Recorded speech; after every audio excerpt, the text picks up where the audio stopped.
Hello, everybody. Hey there, how are you? Hello, everybody. How's it going?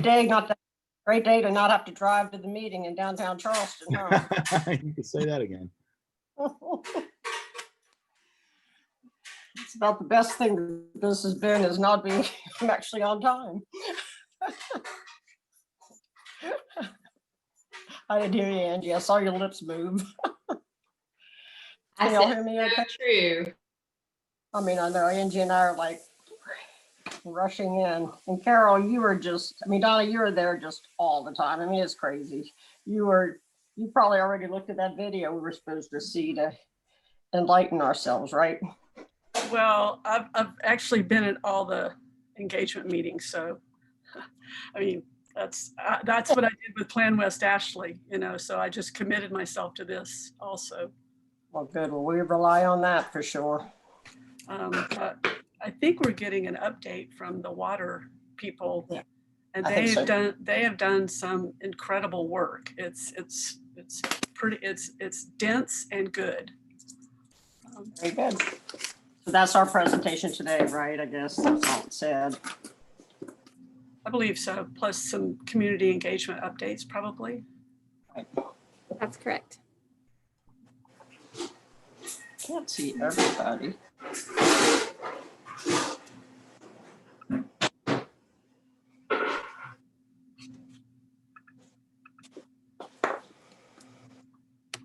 I can only see 4 of us when the things, is that true with everybody? Can y'all only see 4 when you have the planning? Yeah, but you might be able to, sometimes I can see more. Monday I can see 8, so you can stretch it out or go to grid view if you want to see everyone. Yeah. Go to what kind of view? If you go to the grid view, you can resize it. Yeah, okay, I just need to go do that when I'm not. Okay, grid view. Yeah, there's a gray line Sunday between the presentation and all the people. And if you can grab hold of that, you can make that presentation screen smaller by moving it to the left. And you pull up more people. Well, I'm on my iPad. Oh yeah, that's kind of different. Yeah, I know. My laptop doesn't work real well with this, so I think that's probably the extent of what I can do on my iPad.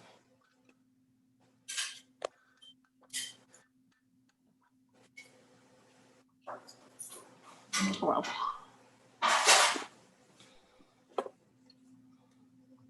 Y'all, I'm going to excuse myself for a minute while we're getting set up. Okay, Chloe, I'll be right back.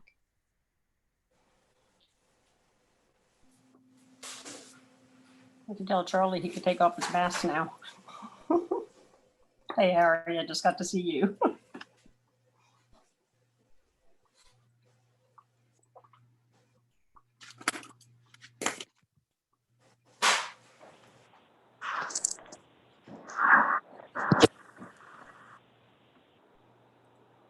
Chris, I'm ready whenever you all are. You just let me know.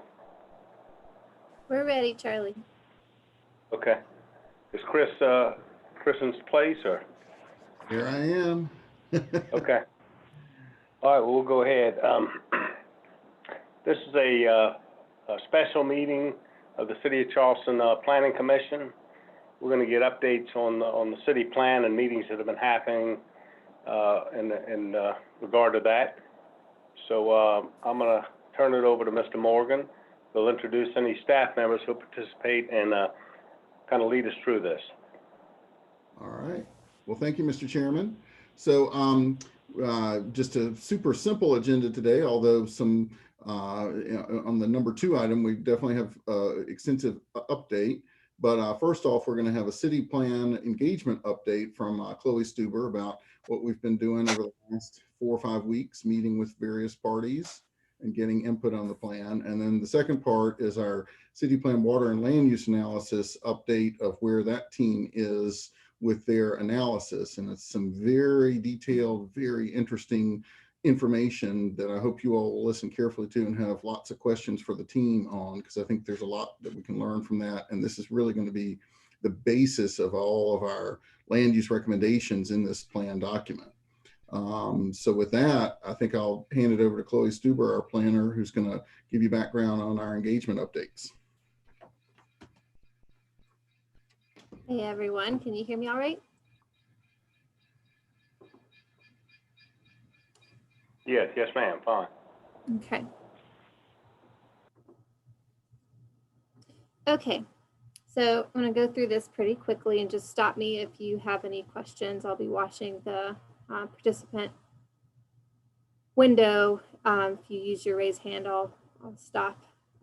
So just some quick overview updates by the numbers. We've had over 300 participants in our virtual listening sessions. We've gotten to all areas of the city except James Island, which is happening tomorrow.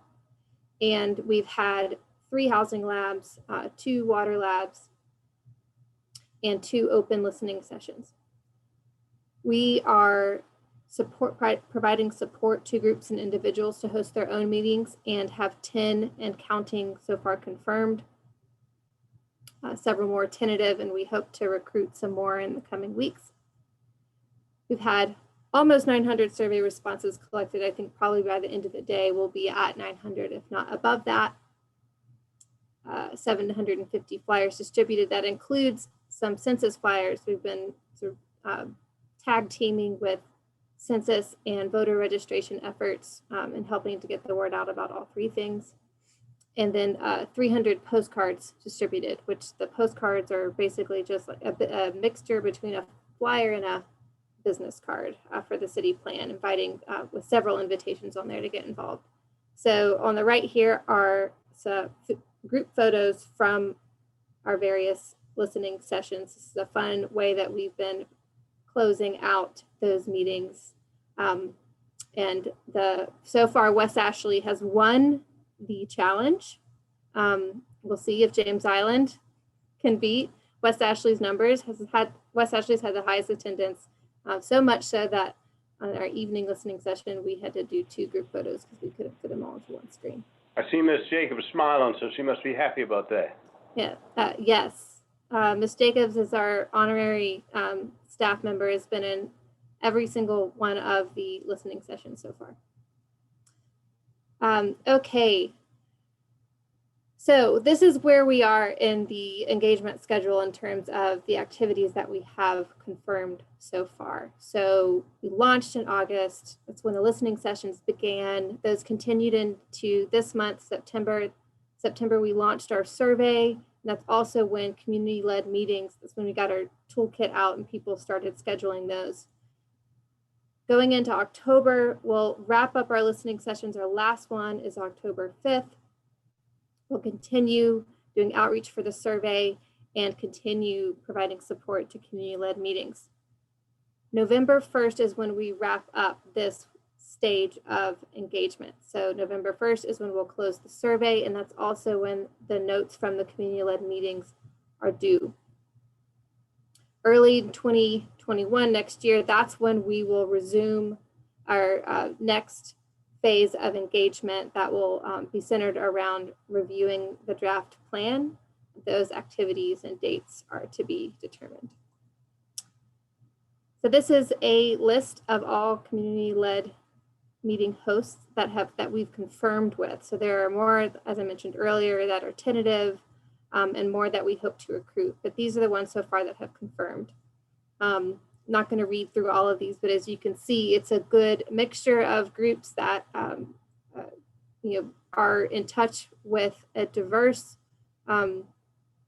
mix of our population. So we're hoping that these will be a great supplement to city-hosted meetings in terms of reaching our goals of diversity and coverage of the city.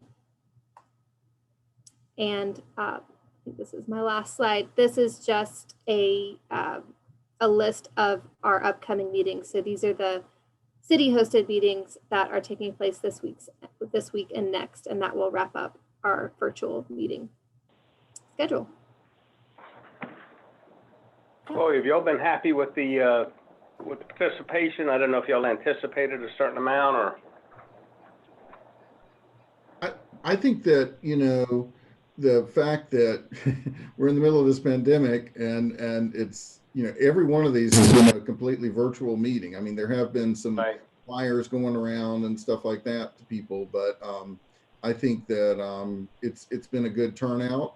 It's incredibly difficult. Yeah. But to get participation, you know, but if you look at where we were with our plan 10 years ago, I think we've had probably comparable attendance. It's probably taken a lot more staff time to get to where we are this year than it was 10 years ago, just because of the, again, the nature of how we do these and that we're doing more meetings. But I think we at least have equaled the type of participation we had before. And the other thing to remember with a plan is it's always more difficult to get people to participate when they don't have something to react to. And I think by virtue of us saying that we're going to let the public again have another round of input when we've got a draft of the plan, and then they can see, you know, they can see what's being recommended for James Island, or they can see what's being recommended for the Upper Peninsula or whatever. I think we'll get more participation then, and we may be at a point with the pandemic that we can have some in-person sessions by then too. So we'll see. Thank you, Christopher. Mm-hmm. And Ms. Jacobs has her hand raised. Ms. Jacobs? The distribution of the flyers and the postcards, what was the expected outcome of that? Was that to get people to be aware of Zoom meetings or to send in a survey? What exactly were those? What's the targeted result for those? Yeah, the flyers were specific to coming listening sessions, and the postcards are more general, get involved. So they have the 3 invitations on those are register for an upcoming meeting, host your own meeting, and take the survey.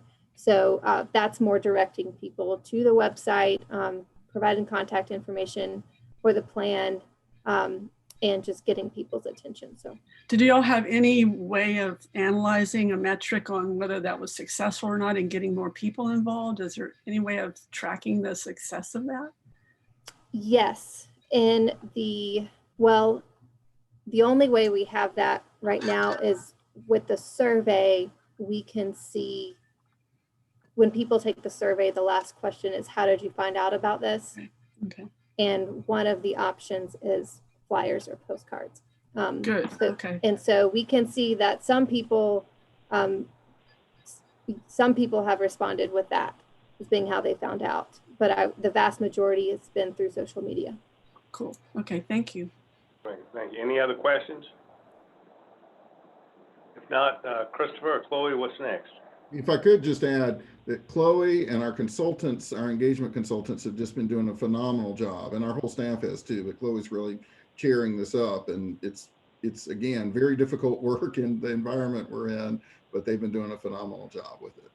Well, we appreciate it and understand that you'll have a lot of obstacles to deal with this pandemic, so thank you, Chris. And I'll echo that. Since I've been at these meetings, there has been some diversity at these meetings. I've been impressed with that, and some young people and some really good thoughts and some consistent trains of thoughts. So that's been good to see. All right, Chris, what's next? Okay, well, I'm going to introduce Andy Stenard with the Wagner and Ball firm that is going to talk a little bit about our water and land use analysis and kind of show you all what has been presented in our water labs that we had last week, I guess. And so those of you who may have seen some of that, you may see some of the same things, but we felt this was so important to this plan that it was worth devoting most of one of your special meetings here to this information and letting you all, you know, digest it and ask as many questions as you want, and, you know, talk here essentially one-on-one with Andy about what they're finding. So with that, I'll hand it over to Andy. All right. Thank you very much. Good afternoon. My name is Andy Sternhead with Wagner and Ball Architecture Environment in New Orleans. And thank you for the chance to talk to you again today. Good to see all of you again. I apologize at the beginning. There's some very vigorous lawn care happening outside. So if you hear a little background noise, that might be what it is. This is exactly the same presentation that we gave twice at the 2 water labs on Wednesday last week. So I'll speed it up a little bit from that presentation, but please do stop me if you have any questions, or Chloe, someone stop me if you see any hands raised, and I'd be happy to elaborate more. I'm going to go ahead and skip through the city's introduction here. I think you all are familiar with what the city plan is. And I'll get to the good stuff. So the purpose of this presentation, it was meant to be more technical in nature and give an overview of the types of analyses we're doing and some of the preliminary results. So this is all still draft and work in progress, and it has an eye towards public presentation, but these materials were not specifically designed for public presentation. So they're all a little more technical, I think, than would normally be presented in a format like this. That's something we will be working with the city going forward to tweak a little bit how we best communicate some of these ideas. But this was really the first slide, or Jacob's last slide, before we started on Wednesday, to introduce kind of a 4-part approach going forward. But there might be certain parts of the city that will be defended against sea level, rising water, and water of other types. Some parts of the city that can adapt, or that will need to adapt, and whether that's housing, structures, roads, and infrastructure. Parts of the city that should be reserved for sea level rise and for water and nature, and some of the natural marshland assets and upland forest even. And then growth, which parts of the city are most suitable for safe growth and for continued perhaps densification. So this is kind of an early working framework to organize some of the ideas. So we began with our team.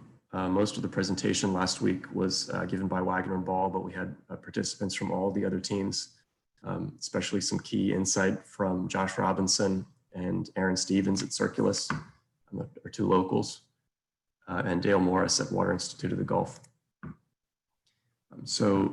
Again, I'm going to go a little faster than normal just to get through some of these ideas. I'd be happy to discuss anything in more detail, but I think this will be about 15 minutes or so. So the land and water analysis really is building on the Dutch dialogues work from last year, really the previous 2 years, beginning with that base layer of ground. And this is really how the city teed up our analysis as well, that this land and water work would ground a lot of the other decision-making layered on top.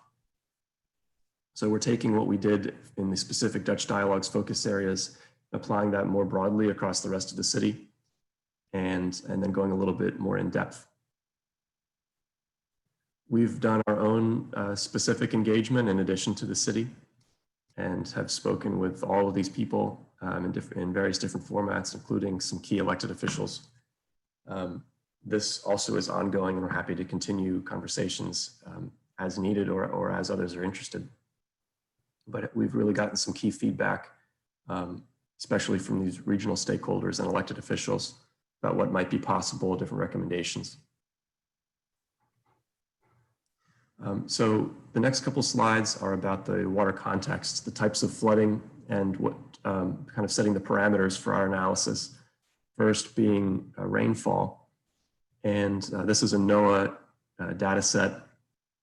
And what we're seeing, just something to highlight it from other cities in the country, is that what is considered the 500-year rainfall today is becoming the 100-year rainfall. And that's not necessarily true in Charleston 1-to-1, but that's a trend that we're seeing elsewhere. And I know the Stormwater Manual anticipates 10% increase in rainfall intensity, but there might be a need to even bump that up or revisit that parameter over time. But it's a lot of water, 24-hour, 100-year storm, 10 inches of water. It's a lot to deal with. Another water context is sea level rise. So we're using as the basis for our analysis the intermediate NOAA scenario, which is the same as what the city used for its sea level rise strategy. And that's aiming at a range of 2 to 3 feet of sea level rise 50 years out in 2070. And of course, this is a range, this could change and should be revisited over time. But so we're looking for comp plan purposes out to about 1 foot of rise, just shy of 1 foot. But again, it's a range, should be taken, the longer view should be taken here for length of mortgages, service life of buildings and infrastructure. And the decisions made now obviously have a much longer tail of impact. Storm surge, another key water context factor. In the map in yellow, you see there kind of a worst case category 3 storm surge, as if the worst case were applied across the coast. So that's just to say there are different types of storm surge impacts that we can model, whether it's this worst case scenario, which is the NOAA 100-year storm, what's called the slosh model, or the storm surge incorporated in the FEMA floodplain, the regulatory floodplain, which is a little bit less intense. But we've looked at both, and I'll get into that in a little more detail. So trying to define what the flood means, because it changes depending on where you are. Water elevation and depth mean different things and different things in time. So we're trying to establish what defines the flood. Is it keeping water out of your home or business? Is it what's required to maintain safe egress? What emergency access? And then kind of hinting here, anticipating a future adaptability, a future that's more adaptable with building types that can change over time, foundations and structures that might be able to be elevated. So now a whole bunch of maps. We've taken a watershed approach for this analysis. So what you see here in gray, in dark gray, is this city of Charleston boundary. And in dashed black, you see the UGB tracking around. What we've done is defined a new boundary for our analysis, the purple line, outer purple line here. And that's capturing all of the smaller urban watersheds that affect city property. So any water potentially flowing within, with the exception of 1 or 2 watersheds, these outer lying, some of these far outlying, just kept Johns Island whole. But basically this boundary is defined by all of the water that might impact city property, whether that's from tide or rainfall. And even if that's just a little bit. And of course, water doesn't follow the same political boundaries. So we tried to find the geographic extent that made the most sense for our analysis. And those watersheds are defined in large part by topography. So you all are, I'm sure, are familiar with this already, but aspects of Cainhoy rise all the way up above 30 feet, even in some localized portions here, 40 or 50 feet above sea level. But most of the city elevation we're dealing with is in the 10 to 20 foot range or so. And again, in these lighter purple lines in between, you start to see the watersheds. I'll get into that in a little more zoomed in detail. And so now you see the watershed itself. This is in light blue, the light blue fill is the FEMA 100-year floodplain. So that's the 1% chance of flooding any given year from a combination of tide, rainfall, or surge as FEMA defines it. And one other data point within the floodplain is this VE zone, potential for higher velocity water or waves from storm surge. And you see those darker gray zones kind of in these perimeter locations around the city, might be exposed to a little bit more risk. Here also you see that we're breaking down the city into more or less the same chunks that were used in the vulnerability analysis.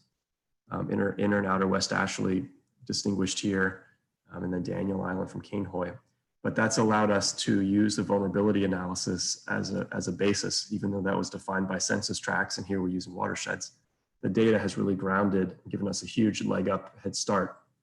So we're building on that past work, really excellent work by Fernleaf that the city commissioned.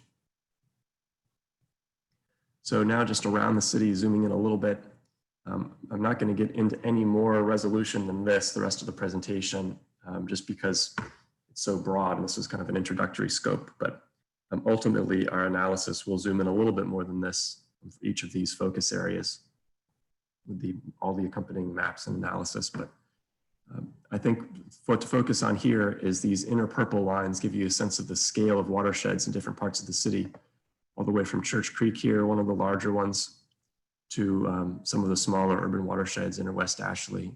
Another big one to focus on is James Island Creek, defining water feature of James Island. Moving around to Johns Island, and you see how the scale of some of these starts to stretch out kind of with the parallel high ground, the old dune ridges. We'll get into a little bit more later on about how to think about the different types of watersheds and what that might mean for land use recommendations.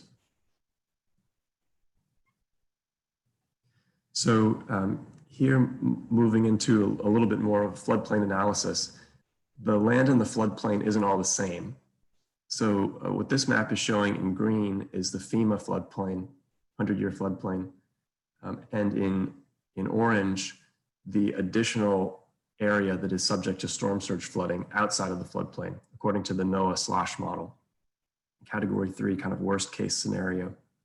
So you see that almost all of the city and much of the region is potentially impacted by flooding, but that could be to various depths. That could mean anything from 6 inches to a foot or more, far more sometimes along the coast.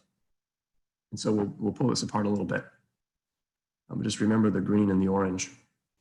So that green range really captures all these different types of flooding. This is just a prototypical standard cross-section through Charleston landscape, from the coastal edge to the floodplain itself to the upland condition. And you can see the different types of flooding that might be experienced across the city as you move down the slope. So upland, not a lot of flooding, you're outside of the floodplain, with a trend for better soils for infiltration. Some of these old dune sand ridges that let water down into the soil. We can take advantage of that for reducing runoff downslope. But that rainfall builds up at low points and ponding, and at some point starts to interact with the tide coming up. So you have points across the city with this compound flooding where tide and rain interact. And then layered on top is this range of storm surge that might happen less frequently, but with more severe impacts. So pulling apart those floodplain and storm surge water levels a little bit more, this is an analysis of the land elevations within those orange and green shapes. So all of the floodplain is not at the same land surface elevation. There's actually a range starting from about 9 or 10 feet all the way up to 15, 16 feet. And that indicates that compound flood risk. So you'll have more of a tidal risk at the low end of the floodplain, more of a rainfall risk at the higher elevations within the floodplain. And then you've got this gradient in between where those two things interact. And then the storm surge risk piling on top at different elevations, all the way up to even 20, 25 feet in a worst case. And that's, this is land elevation. So you might be experiencing worst case storm surge even up to some of those higher levels in certain parts of the city, not everywhere.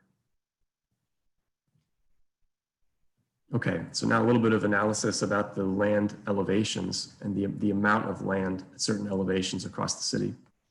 So you see,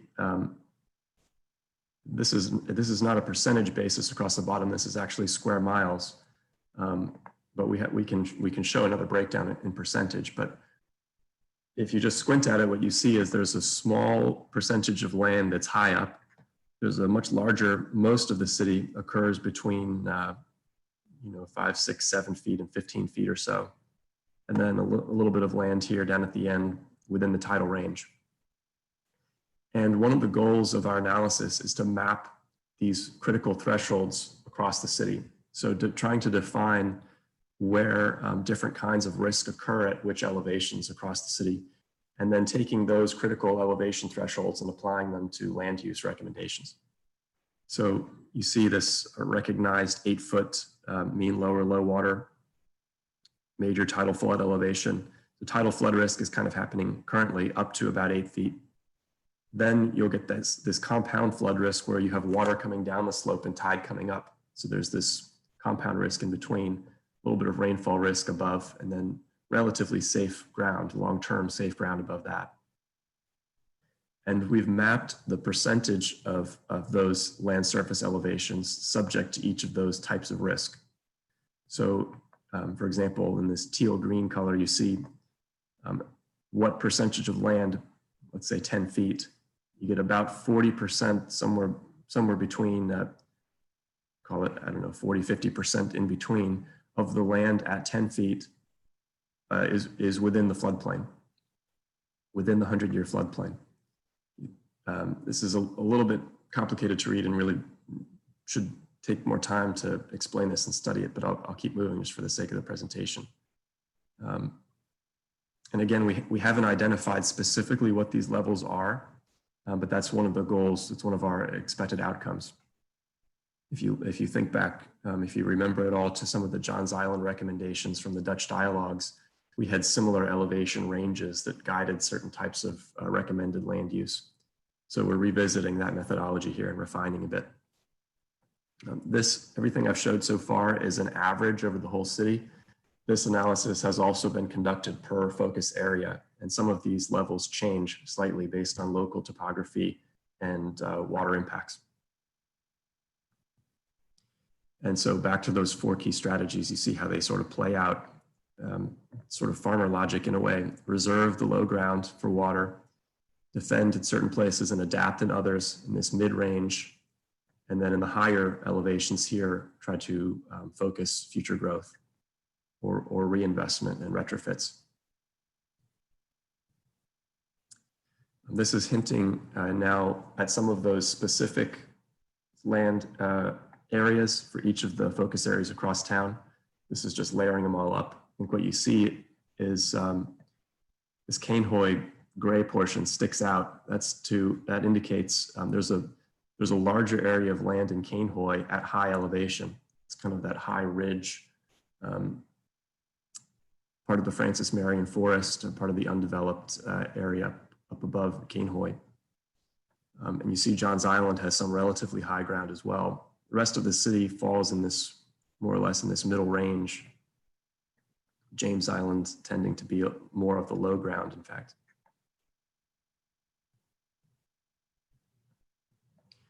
So what does that look like on a map? So this map is trying to capture a first pass at where that compound flood risk range occurs. So we've got the high tide influence, and then that compound risk, and then in the lighter blue, this may be mislabeled in fact, but then the lighter blue is the more of the rainfall risk in the higher elevations. So you can see where that risk is kind of creeping up the floodplain based on the tidal creeks. And then what happens if we project 3 feet of sea level rise on top? So this is the city's maximum projection for 2070 and how that changes.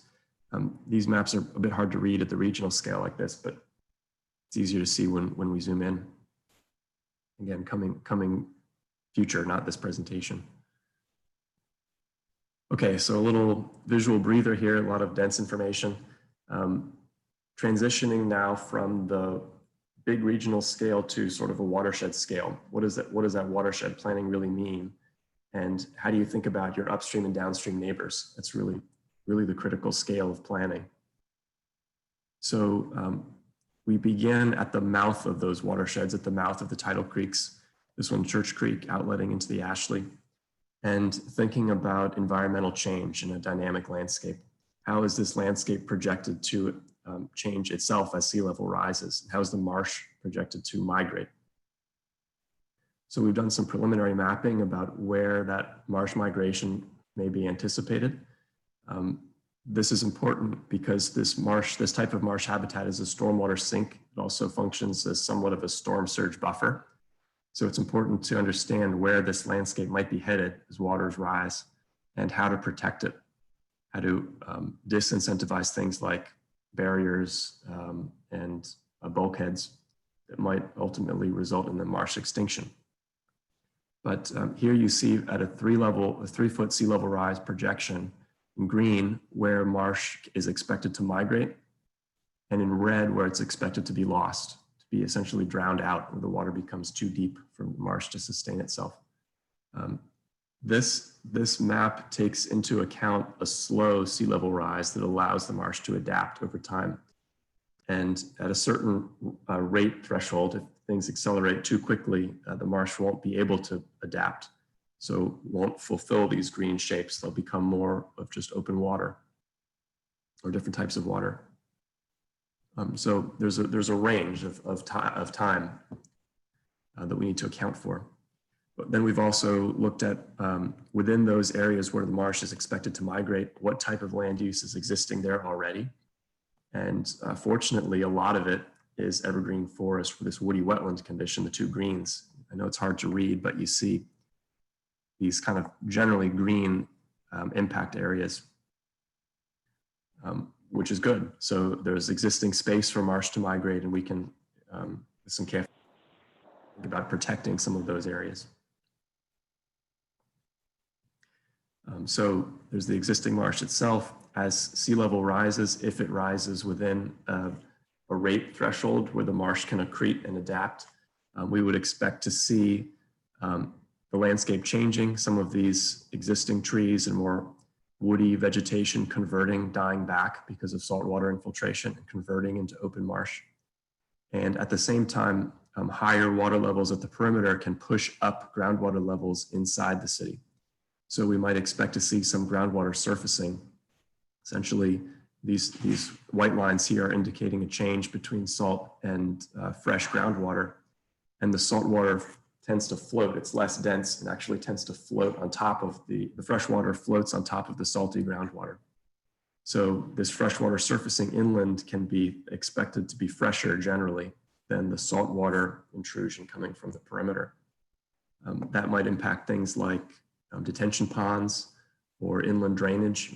We might have ultimately submerged drainage systems rather than dry pipes. And that might also indicate where selective relocations and adaptations might need to happen on a property by property basis. When we think about retreat or buyouts, it's not exactly part of the conversation right now, but think about those as wholesale changes along edges when in fact they can be very targeted, especially for these localized impacts. This is what we're trying to avoid, the seawalls and bulkheads that essentially in all cases result in marsh extinction. Marsh can't build up fast enough against that hard edge. You tend to get scouring.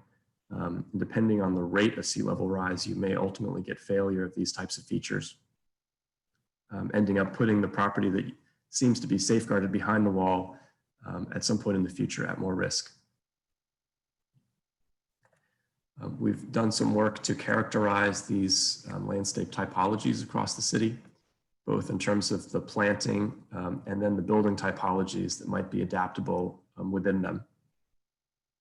So from the coastal edge, again, you remember this is referencing that prototypical section across the city, lowlands, uplands, but then also thinking about how to retrofit this urban and suburban landscape to be itself more adaptable, protect against things like heat stress, adding shade, adding infiltration, protecting soils.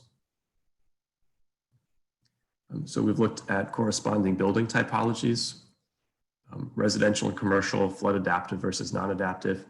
Again, this is just an early draft. We had some great questions about this on Wednesday for thinking about it, integrating parking, maybe under buildings, and a few other different types. So I think that's there's lots of things we can add to this catalog, and that was a great conversation. But fundamentally, slab on grade, non-adaptive, other types of foundations, pier and beam, adaptive. They can change and elevate over time. So this is both thinking about stipulating different types of construction that are fundamentally adaptive, but also what types of retrofits might be made. Commercial is a little tougher, especially the fill question.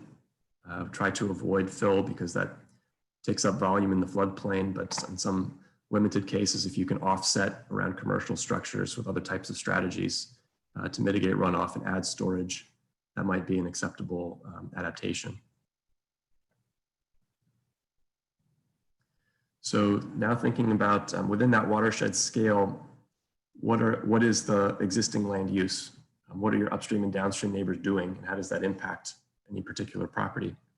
So in red here, in the shades of red, you see urban development, from the dark red, densest urban development, to the pink, which is more suburban. Then out to the green, which is woods, forest, and yellows being pasture land and agriculture, and blues being some of the marsh and woody wetlands. I think this is a national data set, relatively coarse, but I think rings true to the experience on the ground.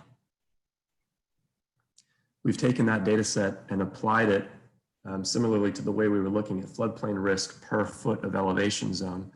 We've applied that land use data to each foot per portion of the city. So here's a draft from Johns Island.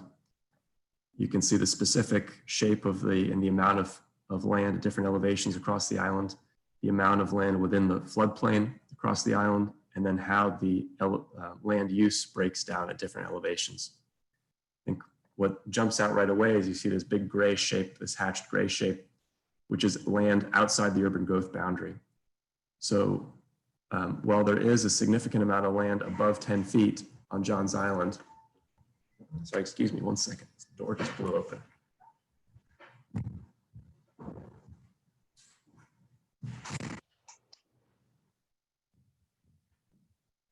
Got some rain, storm blowing in right now in New Orleans. But if you look at this gray hatch here, even though there's a lot of land on Johns Island above 10 feet, a lot of it is outside the urban growth boundary. Another thing that jumps out is the relatively small amount of red, so small amount of urban and suburban development, relatively higher amount of forest remaining on Johns Island, within the urban growth boundary even. I'm going to flip ahead here to Inner West Ashley, and just for point of comparison, and these merit a lot more close study, and we've got them across the rest of the city, but I'll just flip back and forth here. What you see in Inner West Ashley is a lot more development, of course, and a lot less forested area. You also see generally lower elevations of development. So that, keep an eye on that 10-foot line. Back on Johns Island, not a lot of development, still some forest, a lot of outside the urban growth. West Ashley, much more developed. You also see the floodplain characterization changes across the two. So back to Johns, a little bit lower overall percentage of floodplain land in the floodplain. Oops. And then on West Ashley, you see those floodplain impacts creep up to slightly higher elevations. A lot of that has to do, we think, with the generally low-lying, long floodplains, which allow impacts to stack up. So imagine rain trying to, runoff trying to move across a much longer, flat landscape. There's more opportunity for flooding along the way. But you can also imagine, as we project this into the future, these impacts into the future with higher outfall tidal elevations, you can see this bulge of development that might start to be at risk as those percentages creep up to higher elevations. We've tried to characterize the floodplains in different ways to understand these upstream and downstream relationships. And really there are two types, large and small, with the distinction in the large. The small tend to be mostly tidal, kind of at the periphery, draining directly into the Ashley Cooper, the harbor.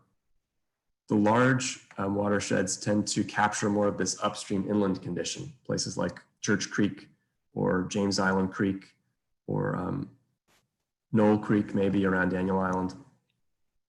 And these are key places to measure the upstream and downstream impacts, because obviously what happens, your upstream neighbor is coming right to you.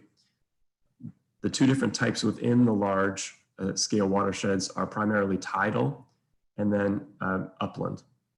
Tidal is something like James Island Creek, where even though it's a large watershed with a significant length of channel, it's mostly tidal. It's all very low lying.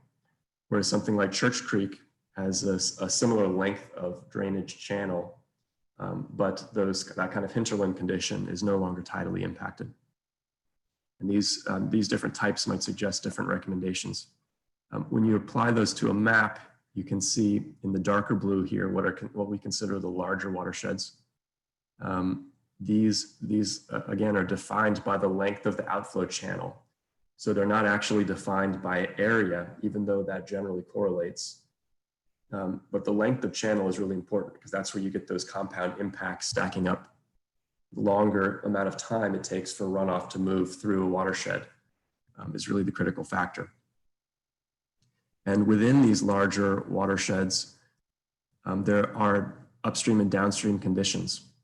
So the darker blue across the city are the most upstream conditions, working all the way down to the lighter blue, which are more directly connected to the tailwater, to the rivers and the harbor. So those darker blue areas are the places to be most diligent, in our view, about careful land use stewardship, because that's where the compound impacts will really begin for everything downstream. So someplace like Cainhoy, you already have a lot of forest cover. Some of this is within Francis Marion National Forest. That's a huge benefit to the communities and people and land use types farther downstream, really infiltrating and absorbing water. Similar upstream in Church Creek, where you could cause cascading consequences all the way down to the outlet. Getting close to finished here, a couple more slides. Within the watersheds also, I hinted at the beginning about the upland condition being more conducive to infiltration. So this is a map of the surface soil types. And the thing to focus on here are the greens.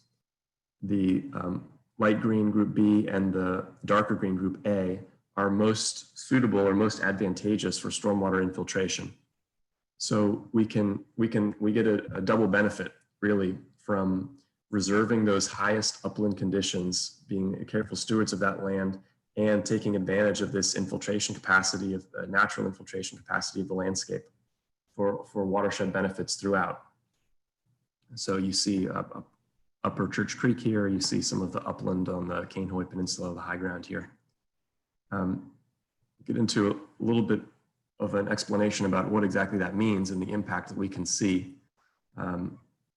So for example, if you remember those darker green soils, most advantageous for infiltration, the highest, sandiest soils, essentially, where those former dune structures, barrier sands, are closest to the surface. If you get a 6-inch rainfall, you could expect only 2 inches of runoff. So those soils in their natural state could absorb 2/3 of that rainfall. Other thing to focus on here is this gray line. That's essentially a fully paved environment, where if you had 6 inches of rainfall, you would expect six inches of runoff. So the impact is potentially dramatic for those Group A and Group B soils, and should be really carefully preserved in their native state as much as possible. Finally, last image here. We've done a lot of other analysis. Again, this is just an overview. But the last thing we presented here was the political boundaries and the overlapping political jurisdictions within each watershed. So here you see in dark green where the city has full jurisdiction over those watersheds. And as you move up to orange and red, you see where there are multiple potentially conflicting jurisdictions. That's not to say there are more drainage problems in these watersheds. It's just to say that more coordination will be needed between more different types of entities in order to resolve drainage issues in these watersheds. So it's maybe just kind of a flashing light for more attention, not necessarily more problem. But I think this also rings pretty true, of course, on James Island. Lots of small one-off property impacts in different jurisdictions. So just to recap, these are the strategies that the city will be looking at going forward. This was Jacob's slide. And this will ultimately be up to the city to determine how to implement these different types of strategies. So I will leave it there and turn it back to Chloe and Christopher, and I'm happy to answer any more questions. Great, thank you, Andy. Commission members, I'm sure there'll be comments or questions.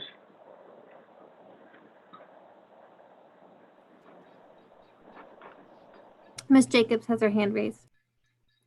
Ms. Jacobs, you go ahead. Hey, Andy, thank you again for that presentation. That's the third time I've seen it, and every time I see it, I learn something. It's dense, you're right, but it's a pretty thorough analysis. I had a question during one slide that I think maybe another slide is answering. The slide, I think it has land cover as a title, and it's a two-sided, two graphs sitting next to each other, one showing that, that one. My question was in this original slide was how all of these areas of the city are being used. Is that the way that slide is being addressed? Like in each one of those floodplain where you say there's 60 miles being used in this elevation of tidal influence, this is the density of development within that. Am I understanding that slide correctly? I know that I'm having a hard time even formulating the question, to be honest with you. But I think that's what this slide is telling us, that the usage within each percentage of the city under different water influences. It's two parts, really. This portion on the right is identifying the acreage within each foot of elevation and how it's being used. Okay.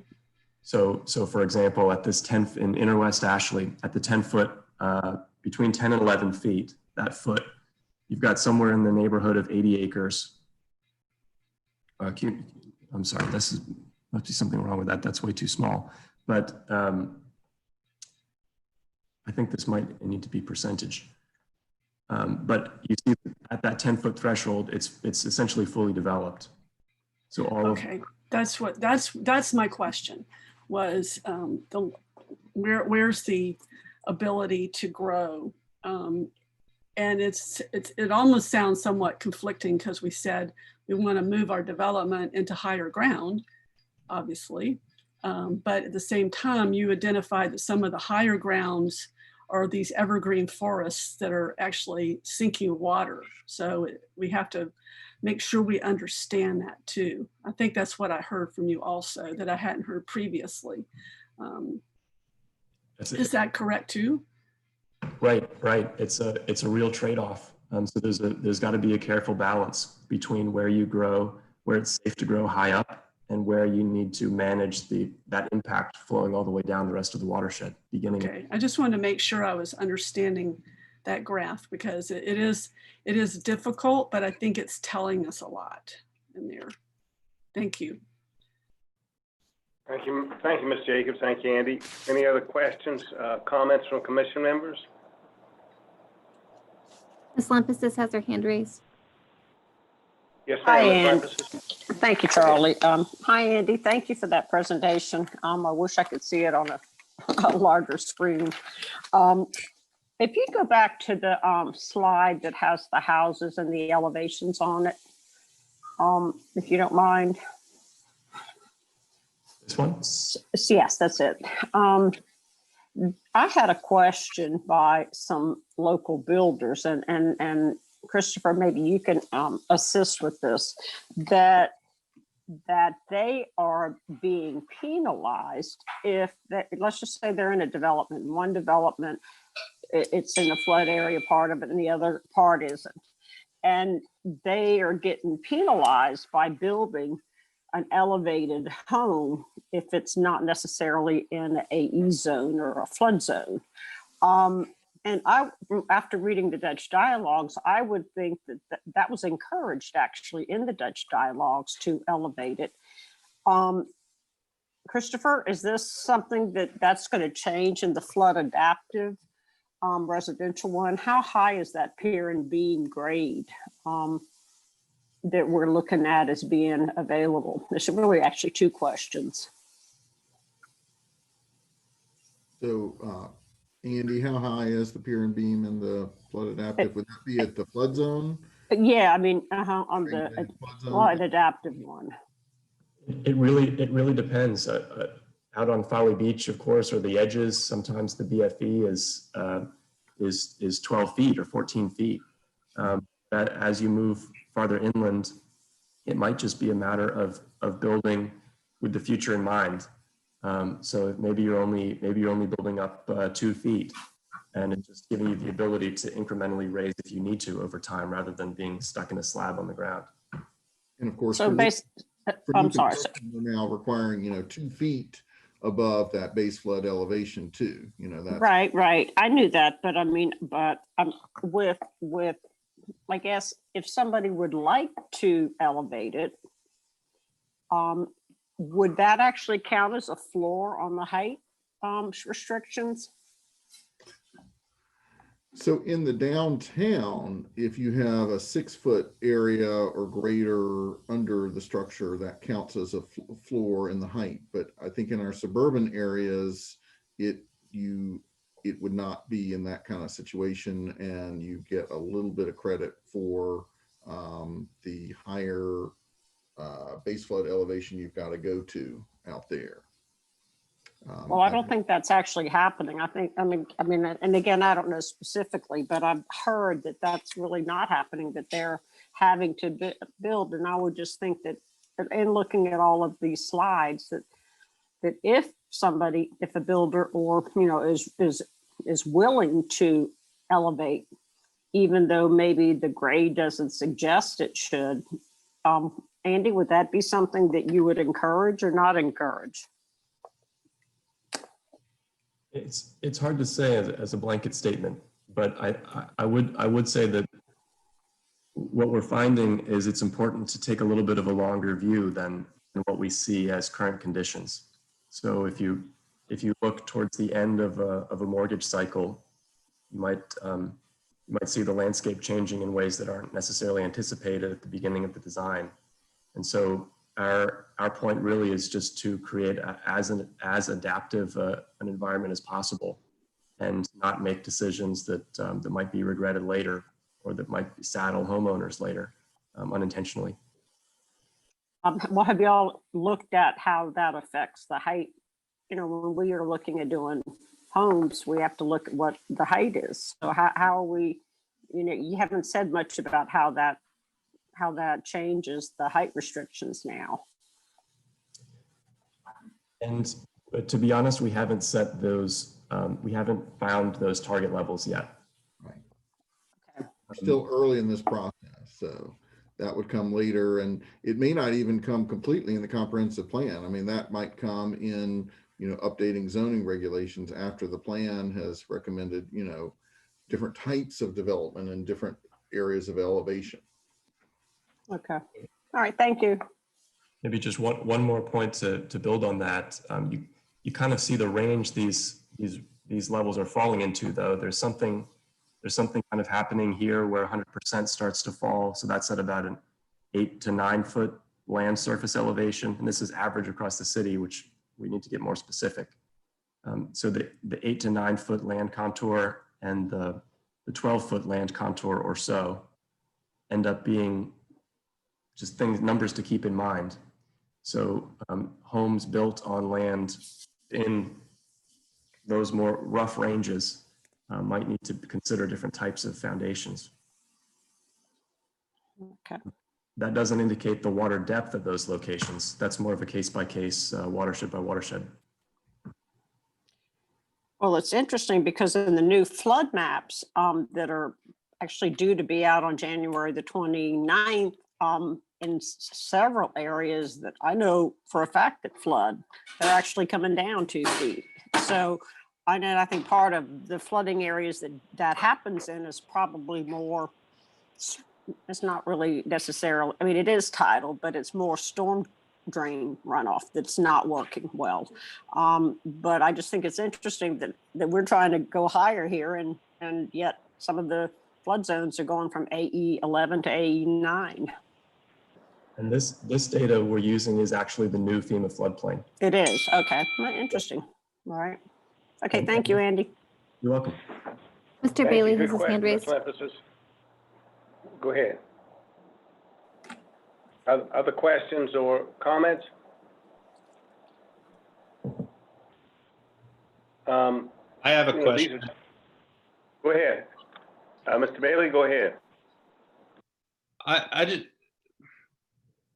maybe we could go down a big rabbit hole by asking questions like this, but what does the data assume with respect to the functionality of existing drainage infrastructure? Does it assume that it all works as designed?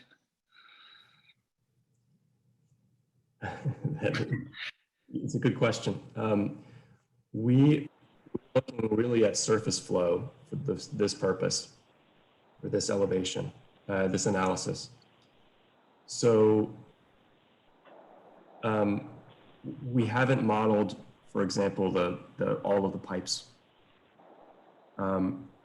These are conveyance channels and things like that. In a word, yes, I think it's somewhat of an idealized state. It assumes a degree of routine maintenance. What you do see, though, is for example, on Daniel Island, that drainage system is relatively low lying, however, perhaps better maintained and functional. Daniel Island's not really any higher than West Ashley in terms of land elevation, but it's a bit more of a functional system. So really, we're not getting too far into the weeds on particular blockages and different pipes here and there. We're really looking at the bigger tidal creeks, the bigger creeks and channels. It gets a little bit overwhelming across the scope of the whole city to focus in too much. So we kind of had to cut at a certain point at the watershed scale. I don't know if that answers your question. Yeah, I mean, in my professional life, I manage about 60 miles of underground drainage. So just because it's there doesn't mean it functions. So I think about it a lot. There are relative moments that I'm aware of where watersheds are bridged by other types of underground conveyance. I think they tend to flow towards a main creek or channel within a watershed. And so that way we can sort of isolate those impacts. It's not if we're looking watershed by watershed, those impacts from a clogged drain aren't going to necessarily spill it over into the next. Thank you. Thank you, Mr. Bailey. I think it was a good question. Other questions, comments from commission members? Anyone? Charlie, I have another question, please. Go ahead, Ms. Jacobs, you go ahead. The graph that's similar to this one, but has Lindsay's little graphs on top of it, like in that one, where you reserve, defend, adapt, and grow. In this area that you're recommending reserve, if it's already densely developed in some areas, is there going to be a retreat strategy for those areas? Because we can't reserve something that's already densely developed. A critical question for the city going forward. We're not making recommendations about where to implement certain strategies. We're just presenting the range of scenarios, really. And I think that's a policy question and conversation going forward. Thank you. Thank you, Ms. Jacobs. I think we have a lot of challenges, both with existing areas like infill projects, as well as new subdivisions and new areas being developed. So thank you, Andy, and thank you, commission members. Christopher, what's next? Mr. Lassane has his hand raised, Charlie, and I also wanted to add something in response to Mr. Bailey's question. Why don't you go ahead? Okay. Go ahead, Chloe. So something that I did want to mention that is going on, and is the stormwater department is doing is ACOM, which is another consultant group, has been working for quite some time now on. They are looking at the infrastructure and drainage systems of the city, so that it's not that the city is not looking at that layer of things. It's just not happening within the scope necessarily of what the water team is looking at for the city plan. And I don't know if Andy wants to add a little bit more onto the discussions that they've had with stormwater staff, but that analysis is ongoing. And we'll have more data from that hopefully soon. Andy, do you want to add anything on that, or? No, I think Chloe got it. I can actually add a little bit because Matt Fountain gave a presentation to Peter Shahid's constituent Zoom this past Saturday on that very subject, where they are in that whole analysis of the drainage system, what they've got cleaned, what they're getting on a schedule and stuff like that. He did a pretty nice presentation for the constituents in that district because they had some questions. Okay. Thank you, Ms. Jacobs. Mr. Lassane, you had a question, I think, correct? Yeah, I did. Thank you, Charlie. And I'm gonna stop my video while I ask my question. I'm competing with lots of people for my internet service here tonight. I just want to say a number of these questions sort of get to the issue about policy. And I wanted to say thank you to Andy, but also to the city staff and to the city more generally. I mean, what we're seeing here is the compilation of a lot of data that we never had access to before. And this is critical data that we're all going to be having to use from here going forward to make a lot of complicated and difficult decisions. And so, you know, I don't think anybody's got the answers today what all this means, but we know it means some pretty profound things, and that we're going to have to study this and become really smart about something that we've never really had had to do before, but now at least we have this data.